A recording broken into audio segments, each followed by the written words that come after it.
recording.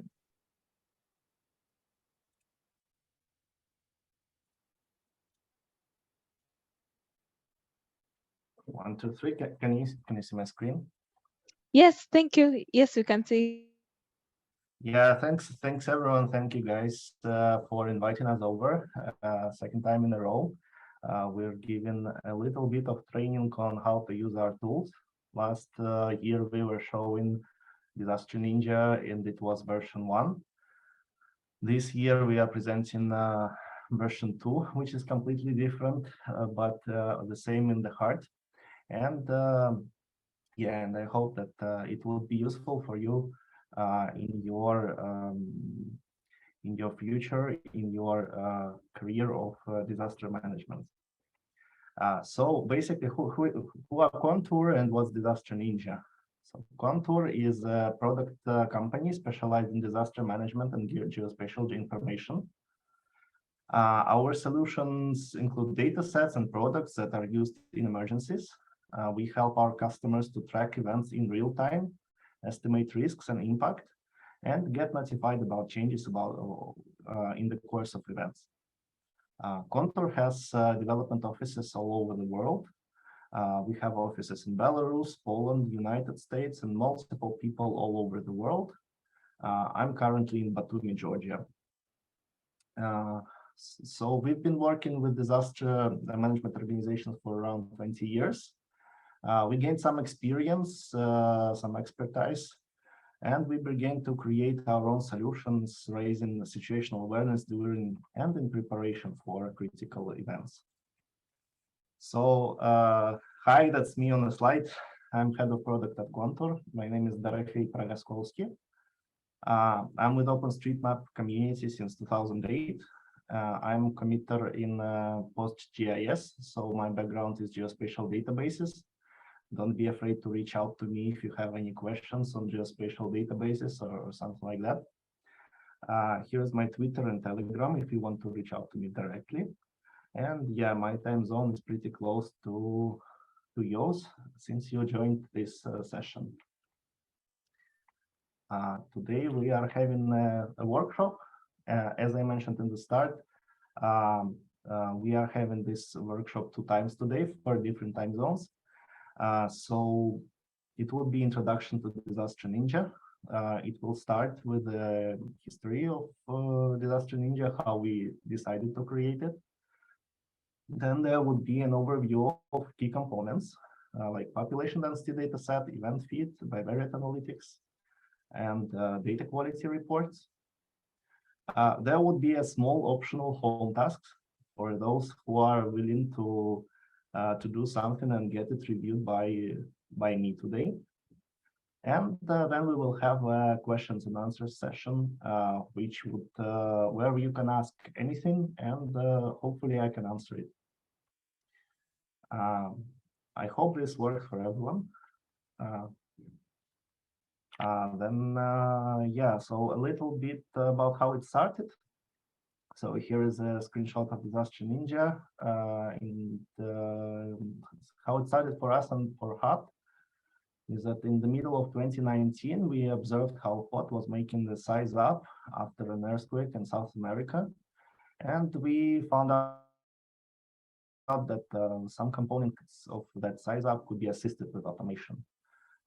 That's how the idea of Disaster Ninja came up. And as active contributor to OpenStreetMap community, we partnered with HOT to create a tool to support rapid creation for the emergency mapping campaigns. And today it is used by response coordinators in HOT to prepare disaster size up documents and mapping tasks in minutes instead of hours as it used to be, thanks to having some critical information all in one place. So the big thing about HOT is to find out where are the gaps in OpenStreetMap and basically get them mapped. And how do you know that there is a gap in OpenStreetMap? Well, of course, you can match every single piece of map with available satellite imagery manually. This is how it was done before, and it is time and effort consuming. Some of you may know that most maps are population density maps, especially in humanitarian sphere where you're working with humans. So why don't we use the population density maps to find the gaps in OpenStreetMap? But to do so, we needed a good data source for the population density map itself. So we had to create population, Kontur population. The creation and maintenance of Kontur population became a fundamental component of Disaster Ninja. Kontur population is a publicly available population data set, so you can go and download it. And data is continually updated by processing new publicly available data, now including Facebook high-resolution settlement data, global human settlement layer by United Nations, Microsoft buildings, Copernicus global uncovered, and many other data sets actually. So the latest version of Kontur population could be downloaded at data.humdata.org, which is UN's humanitarian data exchange catalog. And the links would be available on the last slide of presentation. Well, some background of what we had to deal with while creating Kontur population. A couple of years ago, Facebook decided that the only way to grow its user base is actually to only get more people connected to the internet. So they decided to figure out how much will it cost to build the infrastructure. So they used computer vision algorithms on top of satellite imagery to find the houses of people all over the world to connect them to internet. But as we figured out later, even though the data set is high resolution, unfortunately, they missed a lot of places. They missed some buildings available in other data sets, including OpenStreetMap. Then European Union looked at the success of Facebook population dataset and kicked off their own global version, GHSL, which is Global Human Settlement Layer. It's based on radar imagery instead of visible light. And so instead of just buildings, algorithm picks up anything that is concrete and asphalt. And that includes roads. And we had to clean out these falsely populated roads when building our population density data set using OpenStreetMap data. Later, Microsoft released Microsoft buildings and we added them into the mix. So that made the rural USA and Canada a lot more populated, as you can see on the slide. So previously it was all yellow because no buildings were found, and then Microsoft highlighted a lot of them. That also improved quality a lot in Uganda and Tanzania. And I believe by now it's a lot more countries are included there. On the screen, you can see Philadelphia before we added buildings in rural areas around it, and after. And adding buildings to the population density data sets highlights more gaps in buildings in OpenStreetMap. And that can be seen as red color on the map. We also removed falsely precise density cells of 0.0001 people per square kilometer, so that you can actually use the data set to see where people don't live. So you don't map there.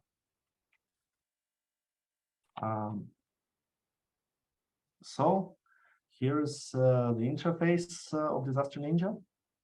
It's showing a pretty recent cyclone Ian that impacted the territory of the Caribbean and the United States. You can check out other events too, and the event feed is provided by Kontur. We collect, process, prioritize, and deliver disaster information from multiple data suppliers and share it in the same and a single format. Event feed is integrated into Disaster Ninja. So events are displayed with the geometry and attribute information in the dashboard. But the important part is, how do you know that it is the time to open Disaster Ninja to do the assessment? So when a disaster strikes, to get notified, the response coordinator gets should have some kind of notification that they need to open up Disaster Ninja. To ensure that, we've built a notification engine. So you can follow the disaster alerts channel on hot Slack to get a sense of how many disasters are going on daily. Notifications show what happened, where it happened, what is the event time frame, the severity, and most importantly, how many people are exposed to this disaster. We don't show disasters that don't have humanitarian impact, and within one click, a coordinator can start analyzing an event in Disaster Ninja interface. You can do it too, so feel free. The other thing is that we are on Disaster Ninja. You can see all the imagery available for the area of interest. So the list on the right, the list of layers depends on the region where disaster took place or the region that you have manually selected. One other thing that we recently created was a mosaic for OpenAerialMap. So a thing that was not previously available in this form, thanks to our collaboration with HOT. We are now pulling up all the imagery from OpenAerialMap and showing in one single layer available for everyone. The default Basemap layer is contour lines. It's purely black and white to allow overlaying it with analytical information, which is purely colored. But if you want to zoom in closer, you can actually see the actual state of OpenStreetMap right away. The core feature for our analytic layers on Disaster Ninja is Bivariate layers engine. So Bivariate layers allow you to see two things at once on a single map. We ship some ready-to-use layers, and they show how well population density corresponds to mapped infrastructure to help prioritize populated areas that need the most attention.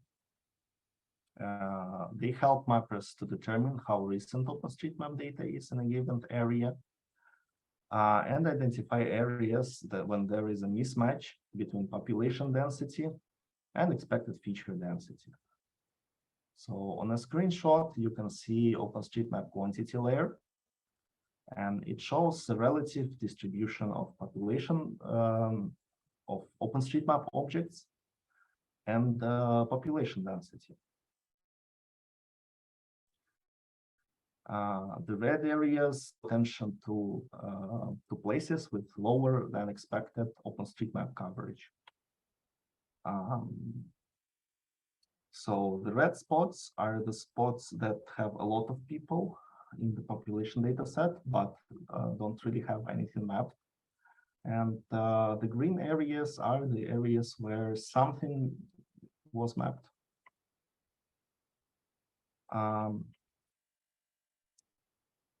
That's not the only layer that we ship.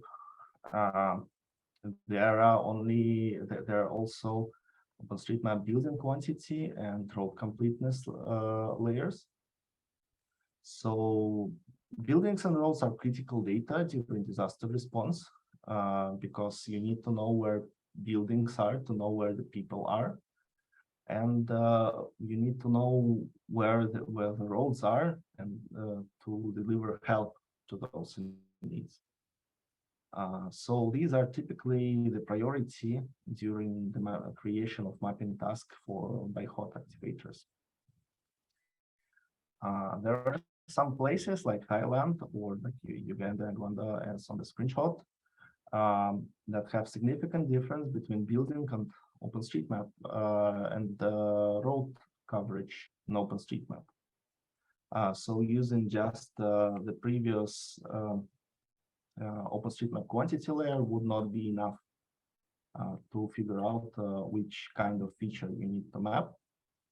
The region might look green on OpenStreetMap quantity layer, but it can actually lack a lot of roads that could be created. The other layer that we are shipping is OpenStreetMap mapping activity. It displays the level of mapping activity in a given area over the last 2 years. It shows whether the region was mapped by local or remote mappers. It measures the level of mapping activity based on edit history and the amount of hours a person actually spent on mapping, if that's a local person. And whether a person is considered local is based on where they have mapped the most actively. OpenStreetMap Antiquity layer is another interesting one. It shows how old OpenStreetMap data is. You may have a sense that some region looks complete, but it was not actually touched in some years. So it compares data in a given region and how many times users have viewed and actually used the map in that region over the last 30 days. It is useful for understanding where people are looking at the map and if the data in that area is due for updates. And identifying the least edited by the most popular areas is a great way to find out how to prioritize the update efforts.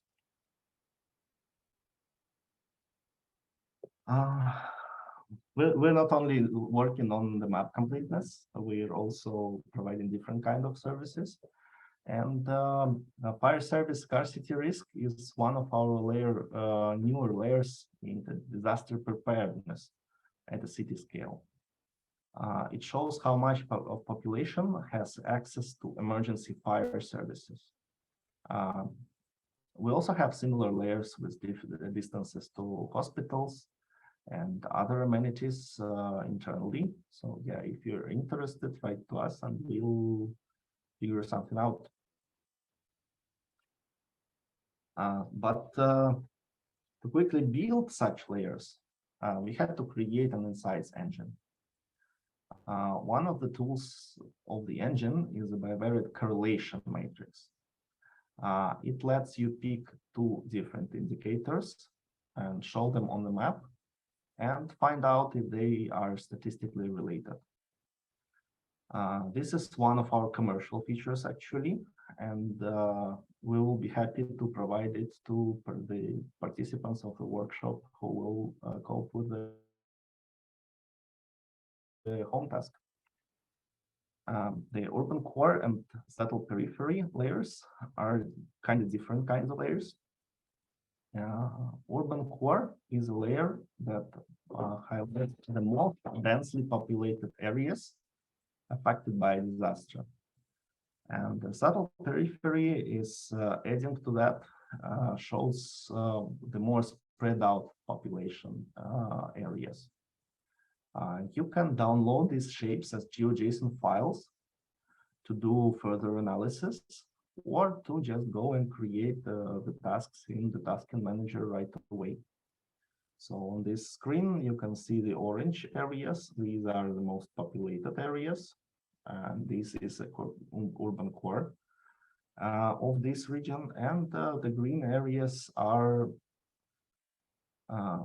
also populated, but may require more effort to be mapped. The global community of OpenStreetMap is large, and it welcomes both local and remote mappers. But local communities differ a lot in the way they communicate and coordinate. So Disaster Ninja includes the active contributors layer, which is enabled by default, that identifies the OpenStreetMap usernames of the most active map editors in an area. We also try to identify not just active people, but people who are local to the area, and highlight them in green. If you want to reach out to someone in the region, you can click on the username and get to their OpenStreetMap profile. Write a message and ask them for ground truth information, what actually happens on the ground. The other thing is that information from the tasking manager itself helps disaster response team decide whether to start a new mapping task or maybe change a priority for the existing ones. Also show the outlines of tasks so that you can pick up the territory adjacent to the previous ones without any overlap. Here you can also see some projects that are pretty much adjacent to one another, and there are some overlaps regions in the past projects. In addition to selecting the polygons of disaster or manually drawing one, you can pick one of the administrative boundaries from OpenStreetMap using the corresponding tools. This lets you create a preparedness analysis when there is actually no disaster yet, and do it in a reproducible way. So you don't just draw some shape, but pick the same one across different computers and different people. The kinds of analytics that we provide for the region vary. I've already shown the maps that we build, but we also don't provide not only the maps, not only the colors, but also numbers. Numbers can be used in disaster response or preparedness size-up analysis. Obviously, we can build a lot of different numbers, but for non-commercial users like HOT, we show the statistics on how well OpenStreetMap is mapped. So here you can see that here is the population density, how many people, what is the area that is covered by population, the area that is not really covered by any OpenStreetMap object that is populated, and the area that has no buildings mapped, and the area that requires some roads to be mapped.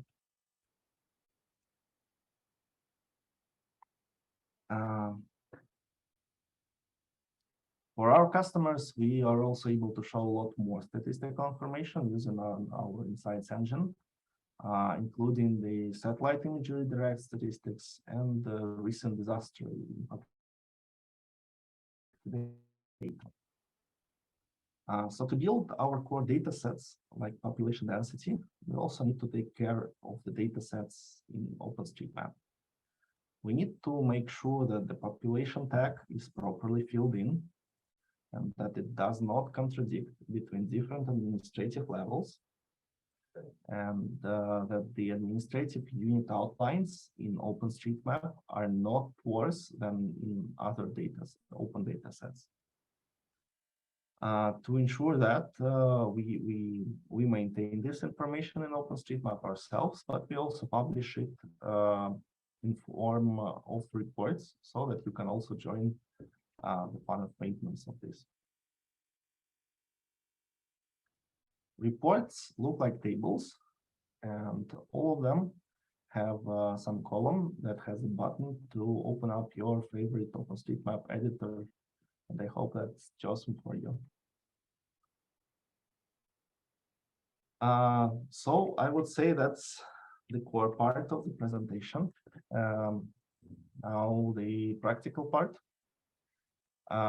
If you're watching the recording and you are not on the hot Slack yet, join hot Slack and then join disaster alerts channel. Scroll it up, pick a disaster that catches your eye, open up a notepad and explain why it catches your eye. If no disaster actually catches your eye, you can go to Disaster Ninja and pick your favorite administrative area. Then you can log into Disaster Ninja. If you don't have a login, you can request an account and write a short report on the select area based on the tools I've just presented to you. Get as many insights as you can. Describe the quality of the map. Describe the comparison of OpenStreetMap building quantity and OpenStreetMap road completeness. And write something about what needs to be done to improve the quality of the map, if it has to be improved in the region. And send it to me today in the intercom chat. I will grade it. I will give you the comments on what could be improved. And yeah, if you do your best, we will open up some of the commercial features to you for free. Obviously, that's also optional. If you don't have time and if you don't want to do this, you can skip this part. How to reach out to me and to basically everyone at Kontur. In the lower right corner of Disaster Ninja, and actually Kontur.io website and our other products, there is a chat box. You can click it, you can start a conversation and send a message. As I promised, here are some links. So the links to Disaster Ninja, the links to description of Disaster Ninja with a case study. The link to HDX, which is Humanitarian Data Exchange with all of our open data set that Kontur publishes, and the link to Disaster Alerts channel on the hot Slack.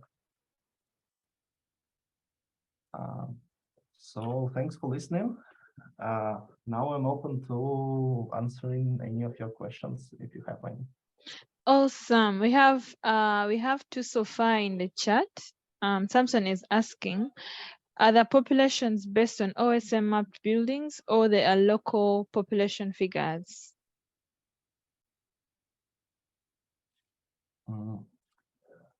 Let me return to the slide about population.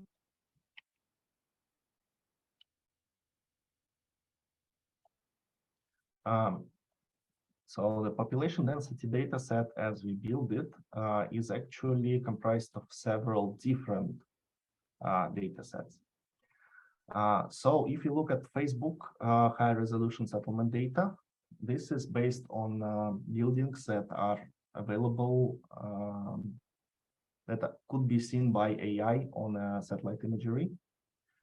Microsoft buildings is also very similar in nature, but it also tries to find out outlines, but in principle they are counting the buildings that could be seen on the satellite imagery. Global human settlement layer is also doing a similar thing, but all of them are scaled to the local authority given population figures. We also found out that United Nations has pretty old data for some of the regions, so there are unofficial projections that are better for disaster management. And that is why we are trying to rescale the population data in a different fashion. So instead of just saying that, hey, here you have a building and in this region, authorities believe that there are this many people, and because of that, this building would have these many people inside. We are using OpenStreetMap to rescale the data. So if you look at OpenStreetMap data, it does not only have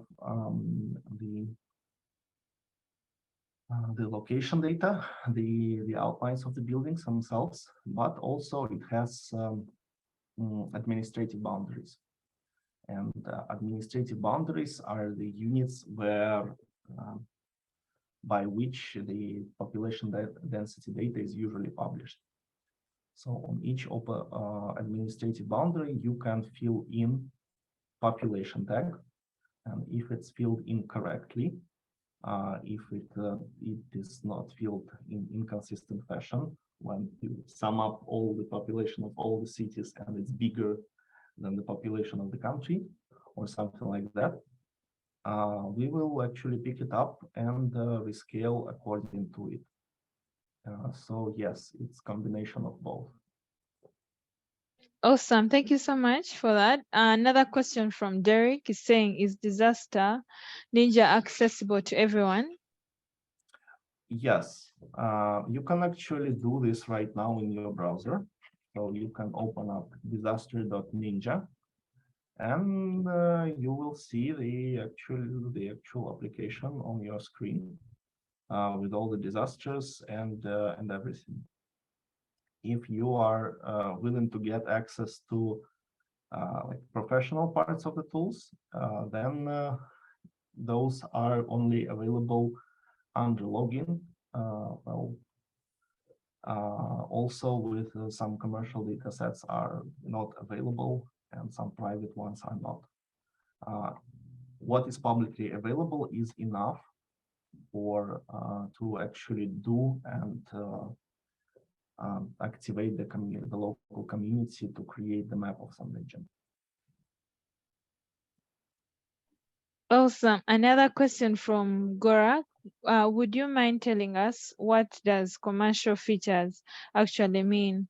That would be of great help.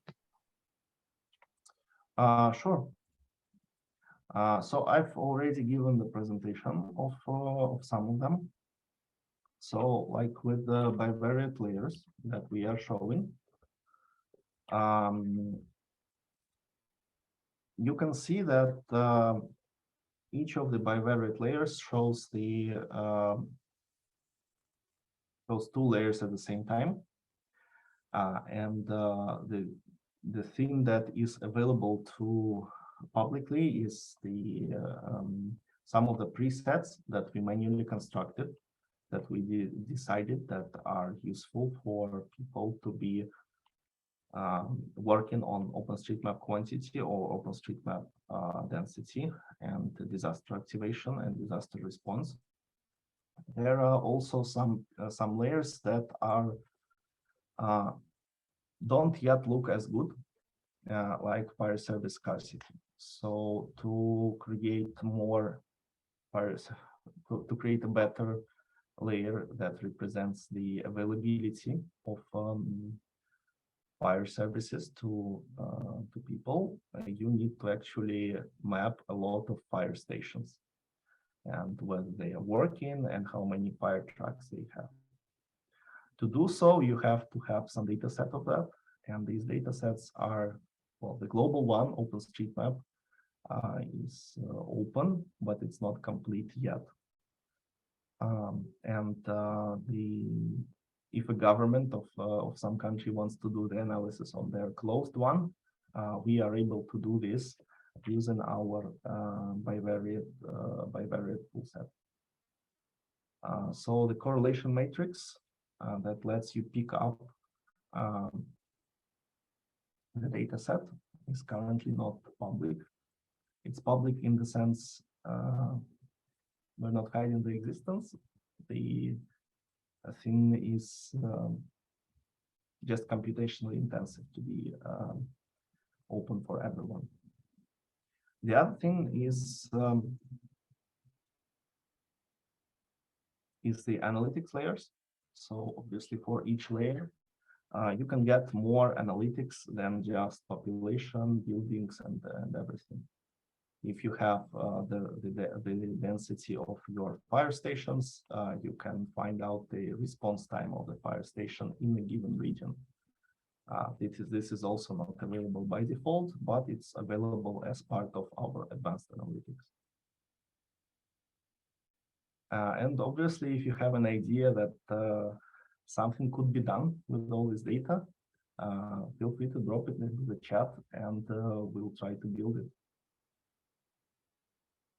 Awesome. Another question. Does Disaster Ninja have the capacity to predict what can happen in the future? Yes and no. So the big thing about disasters is that disasters are defined. One of the things is that it's defined by something that is not predicted and something that you don't have the capacity to respond to. If you have a look at years before, a high wind would be a complete disaster, or a winter would be a complete disaster if you don't know how to build concrete houses. So you couldn't live on further into the north if you cannot cope with the weather there. The problem is that weather is becoming more and more severe, and you have to, because of climate change, you have to find out the new ways to live with it. And yes, to some extent, it is possible to understand what is going to happen. We have some layers on that focus on climate change. Let me try to pull it up. So there is nighttime heatwave risk layer, which is a global layer that shows where you have a risk that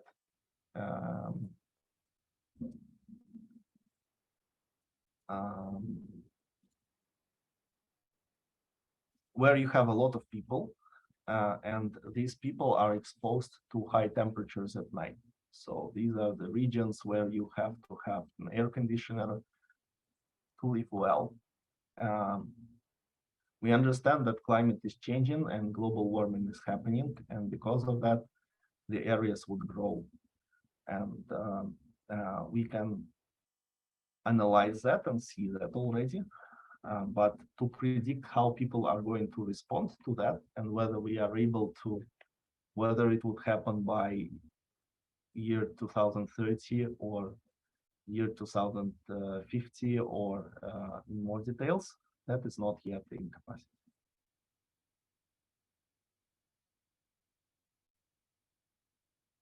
Awesome. Hope that answered your question, Derek. We have one more in the chat.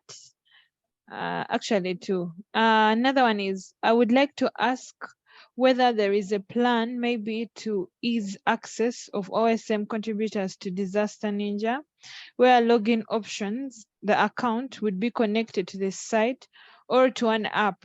If there is one, if there is one, is asking if there's any already available or you're thinking about it. Thank you. Thank you. There is no app for Disaster Ninja right now. The website is accessible on mobile. So if you open it up on mobile, all of the panels would fit into the screen and you can actually use it. The OpenStreetMap contributors don't have any limitations. So if you, here I am logged out. So you can get all the statistics that are needed for OpenStreetMap response and OpenStreetMap contribution right away without any need to log in. And the reason why we need a login system at all is to provide you access to more information than is available, and also to do some configurations like if you speak Spanish better than English, you can switch interface to Spanish right now, and maybe to other languages if you want some other one. Yes, we have plans to improve the login system so that people can log in with their OpenStreetMap accounts. Yeah, they are currently undergoing the legal review. It's not a technical problem, unfortunately. Awesome. Thank you for that. Another question from Ralph. Thank you for the detailed presentation. There's a lot of drought happening. Can you produce a bivariant showing how much of the land within the drought area is used for food farming?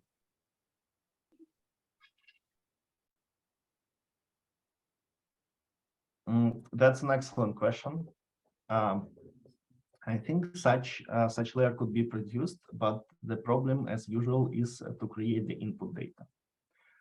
If you have the input data of the global coverage of fields, and I know that what is actually creating some land covers, we have historical information about droughts and how many droughts were happening in some region. You can also utilize the climate layers for that.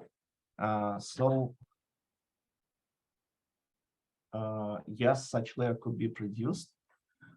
No, we don't have a layer with the global farming available right now. If you have an idea where we can take such a layer, please drop it into the chat and we'll see what we can do about it. Awesome. Another question from Mark. Is it right that Disaster Ninja is only considering natural disasters?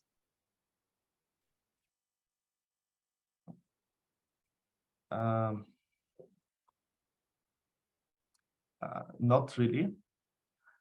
So here is the Disaster Ninja is focused on humanitarian events.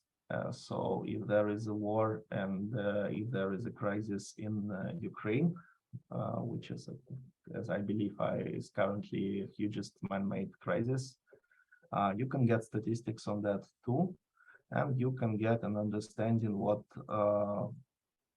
is the population affected and what kind of mapping is needed. I would say that the problem is with those kinds of disasters, with man-made disasters, is that they are usually of a small scale. So it's like things like road closures because something flipped over, or that some plant is contaminating the water near something. They are not really international scale. And because of that, they don't show up at the start of the list here. But in principle, yes, we do consider them. It's just hard to.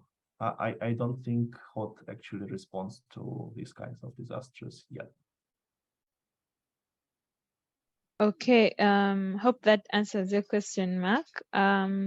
We do not have any more questions. Please feel free if you have a question, just unmute yourself and ask. Otherwise, no questions in the chat. And just to clarify, is the next session going to be like more of a practical? Or it's going to be a repeat? Yeah, so there is going to be a repeat of presentation, and I will happily answer your questions on the home task, because I hope that everyone will have a chance, everyone for whom the time zone works, to try out Disaster Ninja, to push the buttons, to read the out text, to try to request account. We will try to also respond with the account information quickly, and to do the analysis for your favorite region. Like I am currently here in Batumi, and if I want to do analysis of that city, I choose to focus to administrative boundary, click Batumi, and basically select the city. That gives it didn't work, and that is a great way for us to message us and find out and to tell us that something doesn't work or something that should work. Okay, another question from Gorak, just in the chat here. He's saying, is this a kind of web mapping or it's something completely new? Could you please repeat the question? Is it a kind of web mapping or something completely new? Is Disaster Ninja web mapping or something completely new? Yeah, I believe that there is a misconception that web mapping is something old.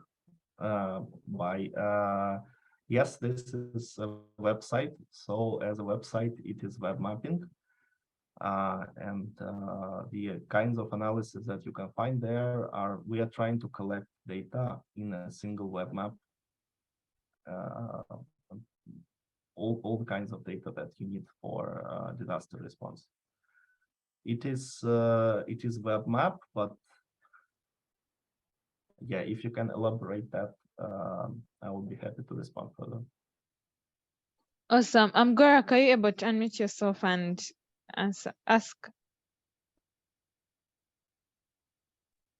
So like in these days, there are lots of web mapping, and people generally find more convenient for web mapping because they can visualize the things. Like this disaster management, by seeing the website, I can like visualize what I've been seeing, and just like that. So I was just wondering if this is also a web mapping, that you store the data from, I guess you take the data from the OSM and you put it down here and you do the analysis. So is it kind of that?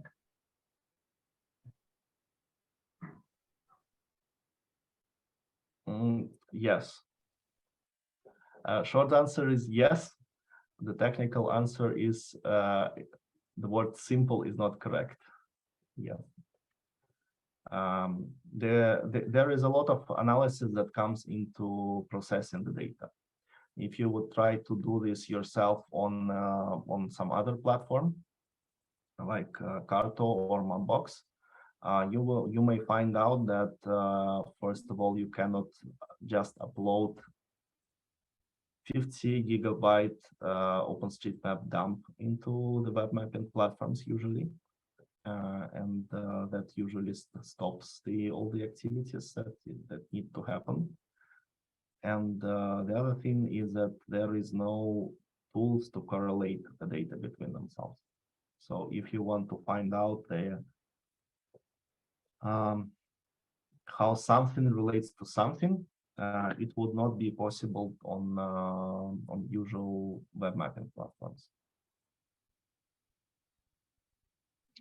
Okay, hope that answers your question. Another question from Mark, is Disaster Ninja introduced to national or state governments or to NGOs? Thank you. Yeah, so the primary goal is to support HUD. We are also aiming at local governments right now. As you can see with the fire service scarcity risk, we are trying to help cities to figure out where do they need to put more fire stations and hospitals and other amenities that would enable them. So we are also trying to support, like smart city initiatives. We also on Disaster Ninja, we have the layer that enables waste management. So if you want to figure out that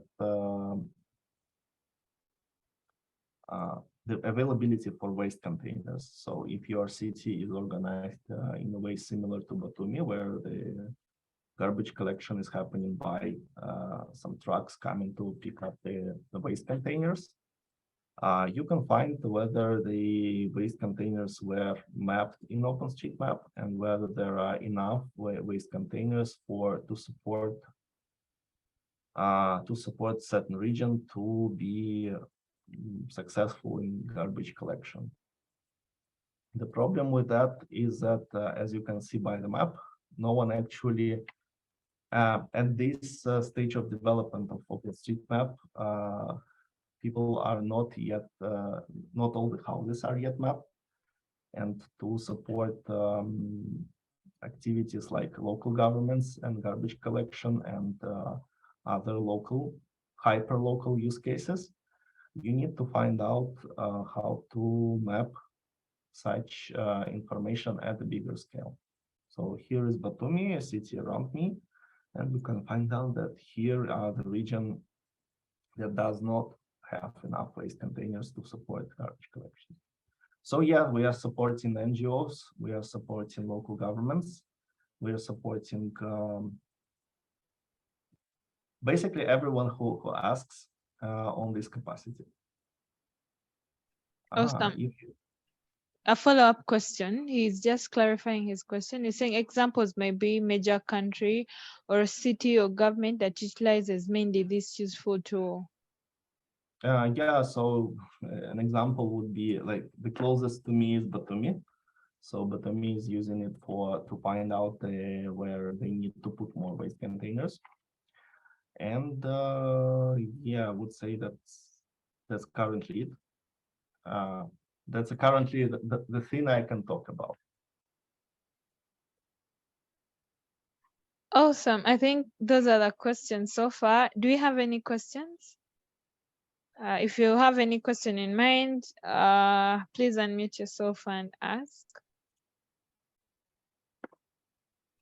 Otherwise, I think that's it for now. Thank you so much again, Dirafai, for accepting to speak to the interns. We are looking forward to the next one. That will be, I think, about 2 hours. Let me just double check. Yeah, about 2 hours from now. And yeah, in case you have any other questions, please note them. Once in the next session, you'll be able to ask them. Otherwise, thank you everyone for joining and have a great day. Thank you.